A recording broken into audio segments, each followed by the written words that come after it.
The metallic clang of padlocks echoed through the evening air as Officer Martinez twisted the final lock into place.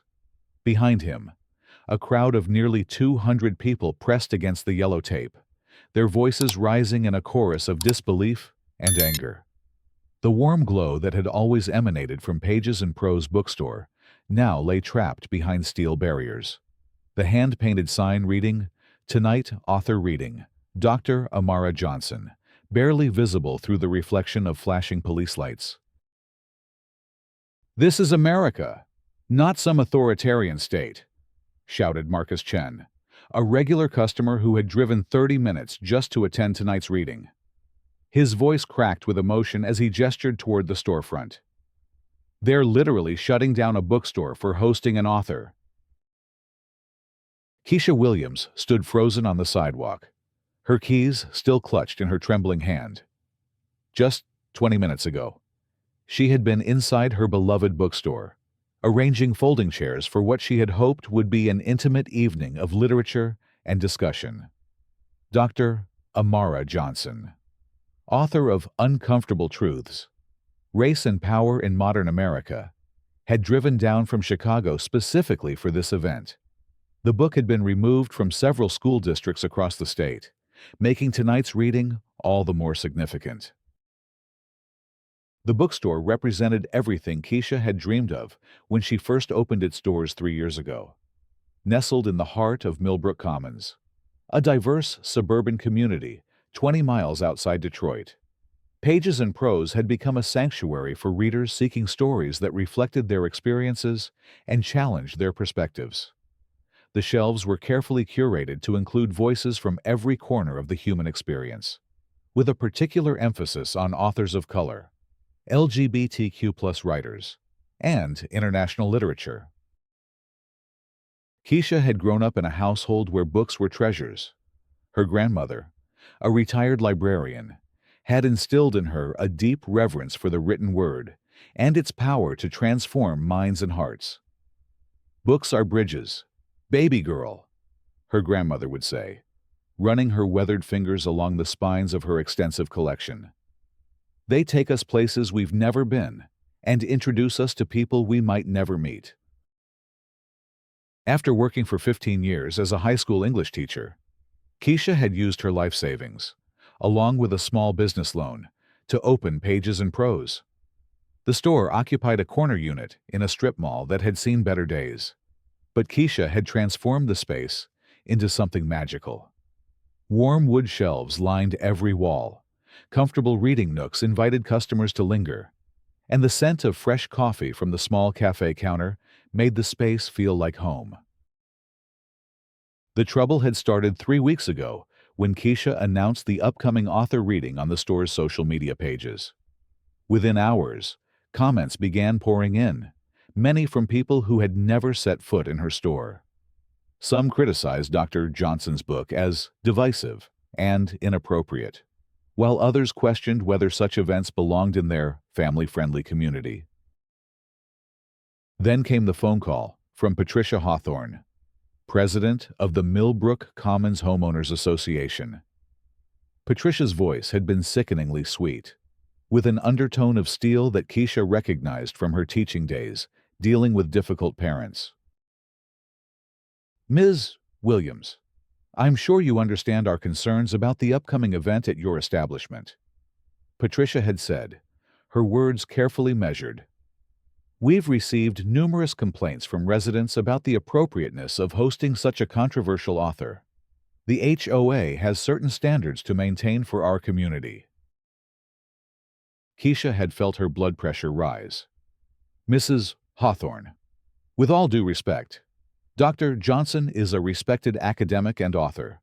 There's nothing controversial about hosting a reading of her published work." "I'm afraid we see things differently. The book in question has been deemed inappropriate by several school boards. We simply cannot allow our community to be associated with such divisive material." "The bookstore is a private business," Keisha had replied, her voice steady despite her growing anger. "The HOA has no authority over what events I choose to host." There had been a long pause before Patricia responded. I think you'll find that our community guidelines are quite comprehensive. Ms. Williams, I'd advise you to reconsider. But Keisha had not reconsidered. She had built her bookstore on the principle that literature should challenge, provoke, and inspire. Canceling the event would be a betrayal of everything she believed in. She had called Dr. Johnson to confirm the reading would proceed as planned, and the author had expressed both gratitude and concern. Are you sure about this? Keisha, Dr. Johnson had asked. I don't want to cause problems for your business. Dr. Johnson, your book addresses important issues that need to be discussed. If we let fear silence these conversations, we've already lost. The weeks leading up to the event had been tense. Keisha noticed a marked decrease in her usual customers, and several book clubs that regularly met at the store had quietly canceled their reservations. But she also received support from unexpected quarters. Local college students organized a social media campaign using the hashtag "Reading is not a crime," and professors from nearby universities publicly endorsed the event. Professor David Martinez from Wayne State University had written a letter to the local newspaper. The attempt to silence Dr. Johnson's voice represents a dangerous precedent. If we allow homeowners associations to dictate what literature can be discussed in our communities, we risk creating intellectual ghettos where only approved thoughts are permitted. The morning of the reading. Keisha had arrived at the store early to find graffiti spray-painted across her front window. "Keep your propaganda out of our community." Her hands had shaken as she scrubbed the words away, but her resolve had only strengthened. She spent the day preparing for the evening, arranging chairs, preparing refreshments, and reviewing her introduction of Dr. Johnson. At precisely 6:30 p.m., as the first attendees began arriving, 3 police cars had pulled up to the store. Officer Martinez, whom Keisha recognized from community events, approached her with what appeared to be genuine regret in his eyes. "Ms. Williams, I'm sorry, but I have orders to shut down this event. The HOA has filed a complaint alleging violations of community health and safety codes." Keisha had stared at him in disbelief. "What violations? I have all the proper permits for this event." "According to the complaint, you're exceeding the occupancy limit for your retail space and creating a public nuisance. There are maybe 15 people here so far. How is that exceeding any limit?" Officer Martinez had looked uncomfortable. "I'm just following orders, ma'am. You need to clear the building and cease all activities immediately." Now, standing in the parking lot, watching her dream being literally locked away, Keisha felt a mixture of rage and heartbreak that threatened to overwhelm her. Dr. Johnson stood beside her, the author's normally composed demeanor cracking as she witnessed the surreal scene unfolding. "In 30 years of academic life, I've never seen anything like this," Dr. Johnson said quietly. "This is exactly the kind of institutional suppression I write about in my book." Sarah Chen, a local attorney who had planned to attend the reading, pushed through the crowd toward Keisha. "This is clearly a First Amendment violation," she said, her voice filled with professional indignation. "They can't just shut down a literary event because they don't like the content." The crowd continued to grow as word spread through social media. Parents with strollers, college students with their laptops, elderly readers clutching well-worn novels, all had come to witness what they had expected to be a peaceful evening of literature. Instead, they found themselves confronting what felt like a scene from a dystopian novel. Maria Santos, a high school teacher who had been looking forward to the reading, approached Keisha with tears in her eyes. "I teach some of Dr. Johnson's work in my AP literature class. My students are going to be devastated when they hear about this." As the evening wore on, the demonstration took on a life of its own. Someone had brought a portable speaker, and people began reading passages from banned books aloud.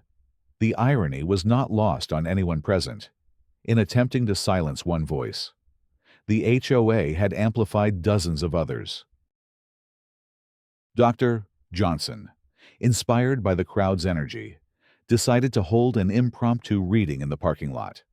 Using a megaphone that had materialized from somewhere in the crowd, she began reading from her book while standing on a makeshift platform created from milk crates.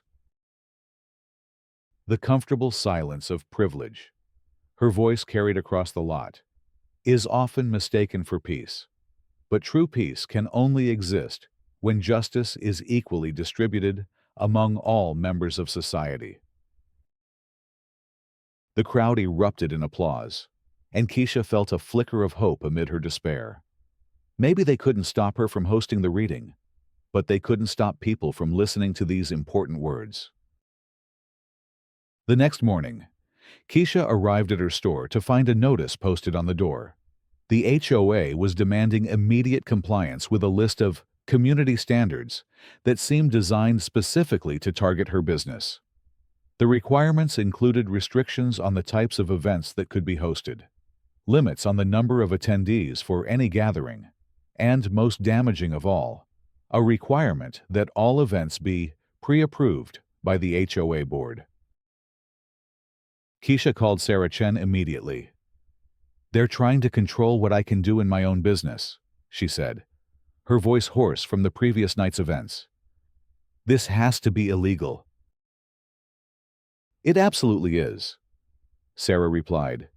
"But fighting the HOA is going to be expensive and time-consuming. These organizations often have deep pockets and aggressive legal teams." That afternoon, Keisha received a call that would change everything. The voice on the other end was professional, but warm. "Mrs. Williams, this is James Rodriguez from the American Civil Liberties Union. We've been following your situation, and we'd like to discuss representing you." Keisha's hands began to shake. "The ACLU, really?"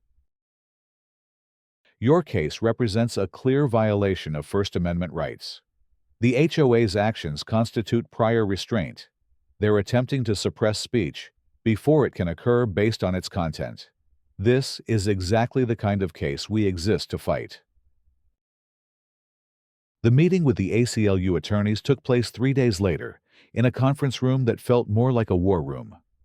James Rodriguez, a seasoned civil rights attorney, was joined by Miranda Foster, a specialist in First Amendment law, and David Kim, a young lawyer who had been following the case obsessively since the story broke.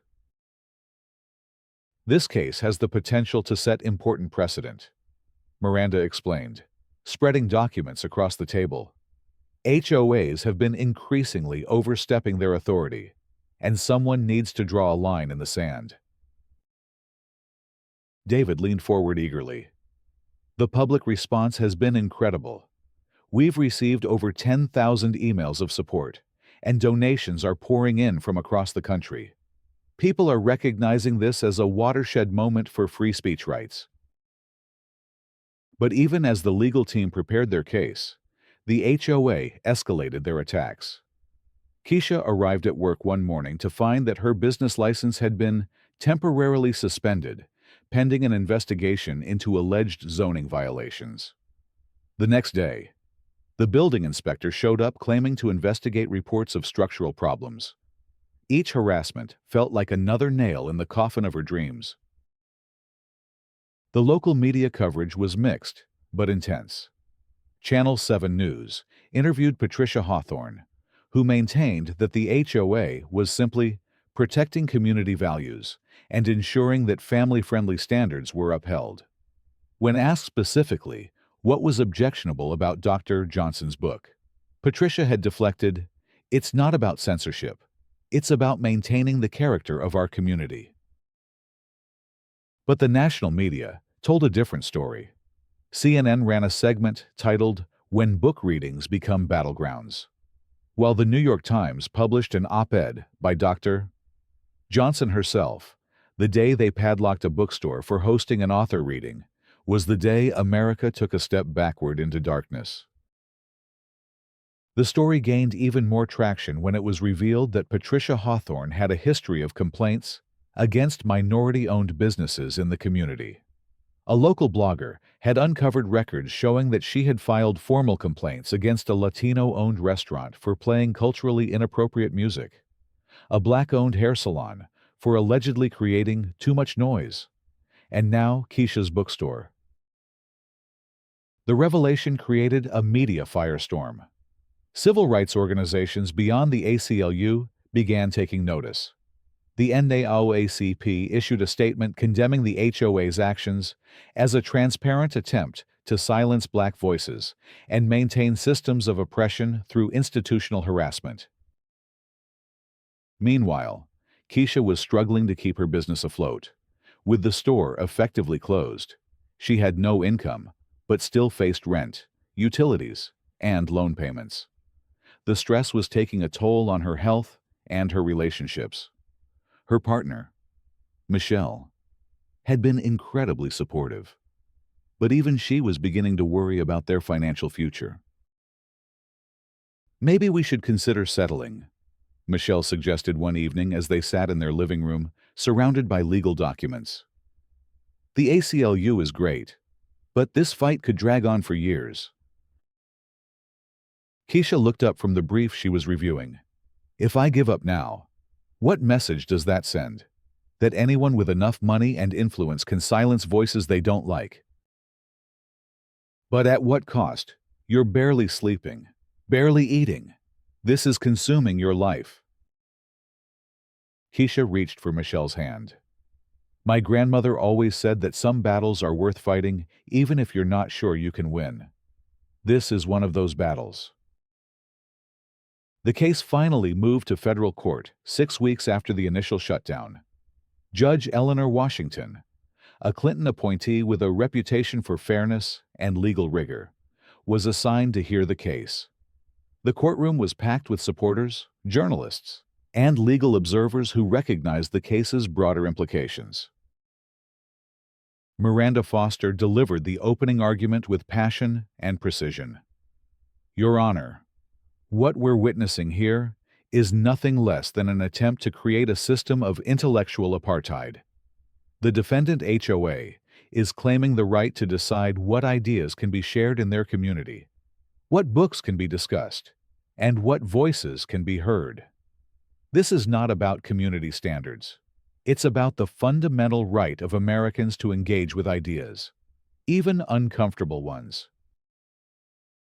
The HOA's attorney, a polished corporate lawyer named Robert Sterling, attempted to frame the case as a simple matter of property rights and community governance.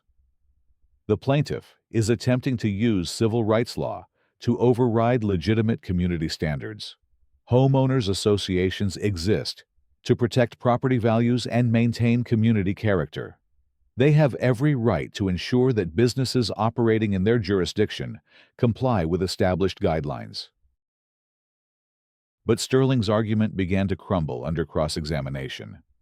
When Miranda Foster pressed him to explain exactly which community guidelines had been violated, he could only cite vague references to maintaining appropriate standards and protecting the community character. "Mr. Sterling," Judge Washington interjected, "can you point to any specific guideline that prohibits literary events or author readings?" Sterling shuffled through his papers. "Your Honor, the guidelines prohibit activities that may be disruptive to the community peace." How is a scheduled author reading disruptive to community peace? The content of the book in question has been deemed controversial by several educational institutions. Judge Washington's expression grew stern. "Mr. Sterling, are you suggesting that the HOA has the authority to determine what constitutes acceptable literary content?" The courtroom fell silent as Sterling realized he had walked into a trap.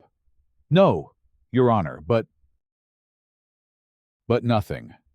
Mr. Sterling, either the HOA has the right to control literary content, which would be a clear First Amendment violation, or they don't. Which is it? The turning point came when David Kim presented evidence that had been uncovered during discovery.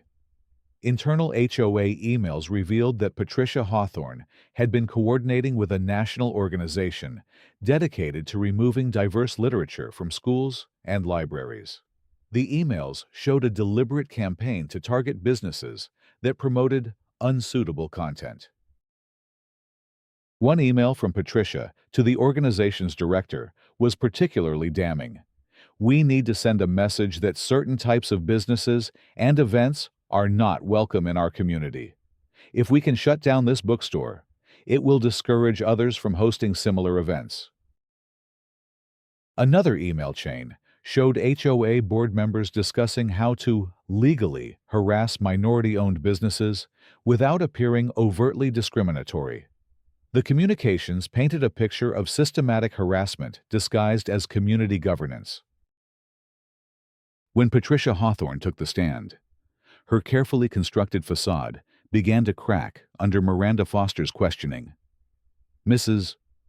Hawthorne, have you read Dr. Johnson's book? I've read excerpts. Which excerpts? I don't recall specifically. You don't recall. You shut down a bookstore and destroyed a woman's livelihood based on a book you can't even remember reading. Patricia's face flushed. The book promotes divisive ideologies that are harmful to community cohesion. What specifically in the book is divisive? The author promotes ideas that make people uncomfortable. Mrs. Hawthorne, since when is making people uncomfortable grounds for censorship? Should we shut down every business that hosts content someone might find uncomfortable? The questioning continued for 2 hours, with Patricia becoming increasingly defensive and contradictory. By the end, even her own attorney looked uncomfortable with her performance. Dr. Johnson's testimony was powerful in its simplicity. I write about the uncomfortable realities of racism and inequality because these issues don't disappear when we ignore them. My book encourages difficult conversations precisely because they're necessary for progress. What happened to Ms.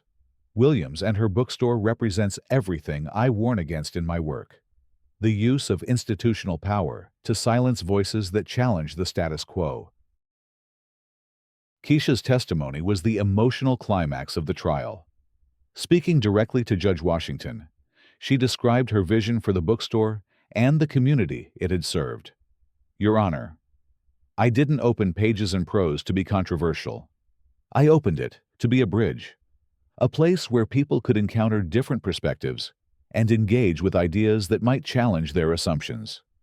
Books have the power to build empathy and understanding, but only if we're brave enough to read them. She paused, gathering her composure. The HOA didn't just shut down a bookstore. They shut down a conversation. They told my community that certain ideas are too dangerous to discuss, that certain voices are too threatening to hear. That's not the America I believe in.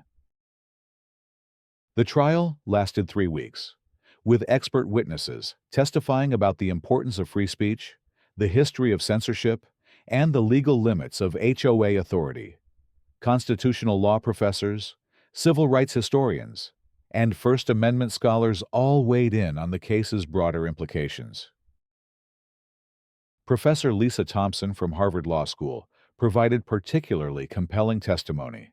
This case represents a new frontier in censorship.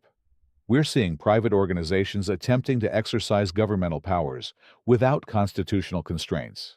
If we allow HOAs to suppress speech based on content, we're essentially creating zones where the First Amendment doesn't apply. The community support during the trial was overwhelming. Every day, the courthouse steps were filled with people holding signs reading, "Reading is not a crime," and Books build bridges. Local churches, synagogues, and mosques issued joint statements supporting Keisha's cause.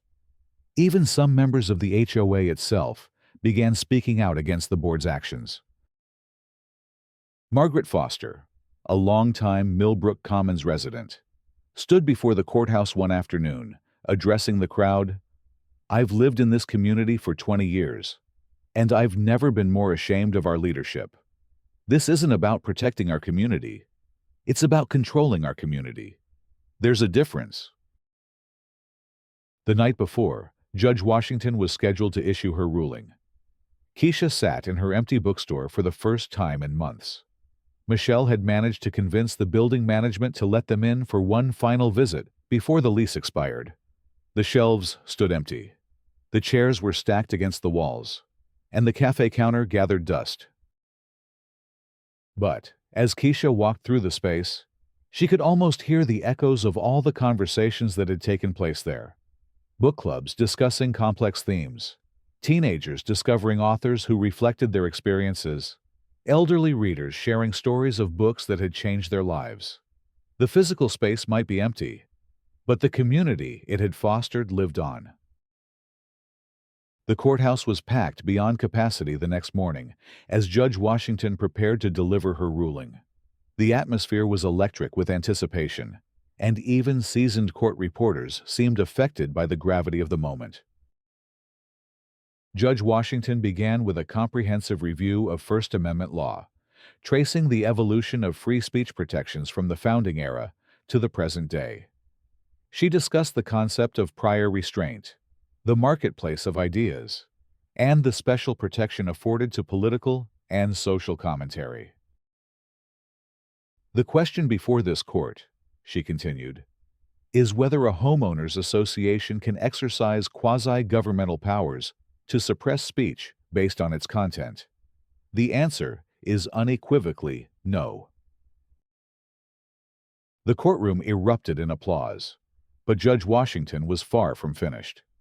The defendant HOA's actions represent a textbook example of content-based censorship.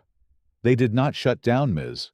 Williams' bookstore because of noise concerns, safety violations, or legitimate zoning issues. They shut it down because they disagreed with the ideas being presented. She paused, allowing the weight of her words to sink in. This court finds that the HOA's actions violated Ms. Williams' First Amendment rights, her right to equal protection under the law, and her right to conduct lawful business free from discriminatory harassment. The judge's ruling was comprehensive and scathing. She ordered the immediate removal of all restrictions on the bookstore's operations, awarded substantial damages to Keisha for lost income and emotional distress, and most significantly, placed the HOA under federal oversight to ensure future compliance with civil rights law. But Judge Washington wasn't finished. This court is also ordering a complete restructuring of the defendant HOA's governance structure. The current board has demonstrated a pattern of discriminatory behavior that cannot be allowed to continue. New elections must be held within 60 days, and all future board actions must be reviewed by a federal monitor. The financial penalties were equally severe. The HOA was ordered to pay $500,000 in damages to Keisha, plus all legal fees incurred by the ACLU. Additionally, they faced federal fines totaling $200,000 for civil rights violations. As the gavel came down, the courtroom exploded in celebration. Keisha found herself surrounded by supporters, many of whom she had never met, but who had followed her case with passionate interest. Dr. Johnson embraced her with tears in her eyes, while the ACLU lawyers beamed with satisfaction at their victory. Outside the courthouse, the celebration continued. Local news crews captured scenes of pure joy as people danced, sang, and held impromptu readings from banned books. The symbolism was perfect: literature and free expression triumphing over fear and censorship. James Rodriguez addressed the crowd with a voice thick with emotion. Today's victory belongs not just to Keisha Williams, but to every American who believes in the power of free speech and the importance of diverse voices. This ruling sends a clear message that the First Amendment cannot be suspended by private organizations seeking to impose their ideology on others.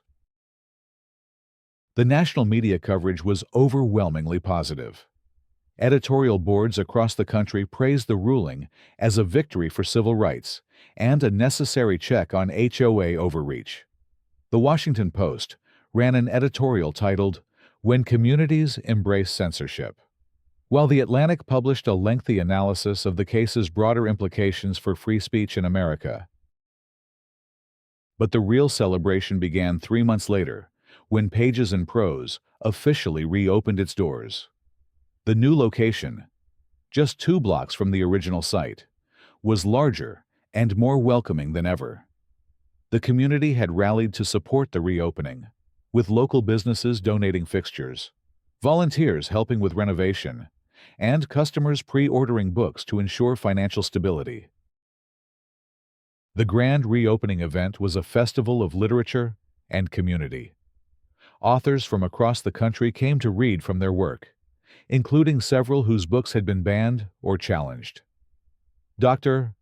Johnson served as the keynote speaker, reading from her new book about the experience of being silenced and the importance of literary resistance. The crowd was incredibly diverse, a true representation of the community that Pages and Prose had always sought to serve. Children sat cross-legged on the floor, listening to picture books. Teenagers browsed the young adult section, and elderly readers shared recommendations with newcomers.